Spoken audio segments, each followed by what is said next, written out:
भारत के खेत। हर मौसम में लाखों किसान आशा के साथ बीज बोते हैं। आशा अच्छी फसल की और मेहनत की सही कीमत की। लेकिन जब बाजार की कीमतें गिर जाती हैं, तब किसान की रक्षा कौन करता है? यही सुरक्षा देता है न्यूनतम समर्थन मूल्य यानी एमएसपी। एमएसपी क्या है?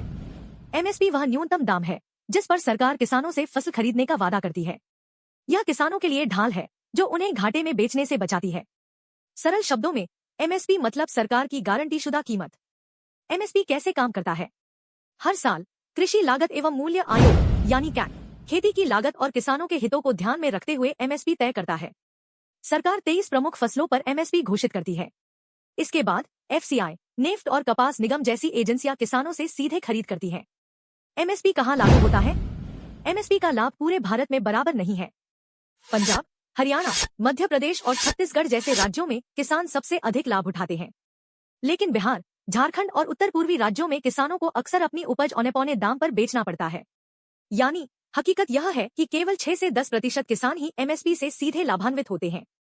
एमएसपी की वर्तमान स्थिति। आज एमएसपी 23 फसलों के लिए घोषित होती है, लेकिन असल में सरकारी खरीद गेहूं और चावल तक ही सीमित है।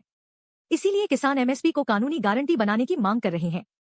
वहीं सरकार को लगातार बढ़ते खाद्य सब्सिडी के बोझ और बाजार पर इसके प्रभाव की चिंता है। एमएसपी के सकारात्मक प्रभाव। एमएसपी ने किसानों को आय की सुरक्षा दी, भारत को खाद्यान्न में आत्मनिर्भर बनाया और उपभोक्ताओं के लिए कीमतें स्थिर रखीं।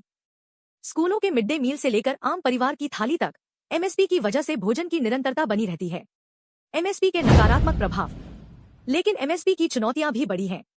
गेहूं और धान की अधिक पैदावार ने भूजल को खतरे में डाल दिया है। दलहन और तिलहन जैसी फसलें पीछे छूट गई। सरकारी गोदाम अनाज से भर गए और खाद्य सब्सिडी का बोझ लगातार बढ़ता गया। परिणामस्वरूप बहुत से किसानों तक एमएसपी का लाभ कभी पहुंच ही नहीं पाता। आगे का रास्ता। भविष्य में जरूरी है कि एमएसपी को केवल गेहूं धान तक सीमित न रखा जाए। दलहन, तिलहन और मोटे अनाज जैसे मिलेट्स को भी मजबूती से शामिल किया जाए। स्थानीय स्तर पर खरीद को बढ़ावा मिले और डिजिटल प्लेटफॉर्म से किसान सीधे सरकार को बेच सकें। साथ ही टिकाऊ खेती और क्षेत्र के अनुसार फसल विविधता पर जोर देना ही आगे का रास्ता है। निष्कर्ष। एमएसपी सिर्फ एक दाम नहीं है, यह एक वादा है किसानों की सुरक्षा का और देश की खाद्य सुरक्षा का। चुनौती यह है कि इसे न्यायपूर्ण, टिकाऊ और हर किसान तक पहुंचाने योग्य बनाया जाए, ताकि किसान मुस्कुराए और भारत भूखा न रहे।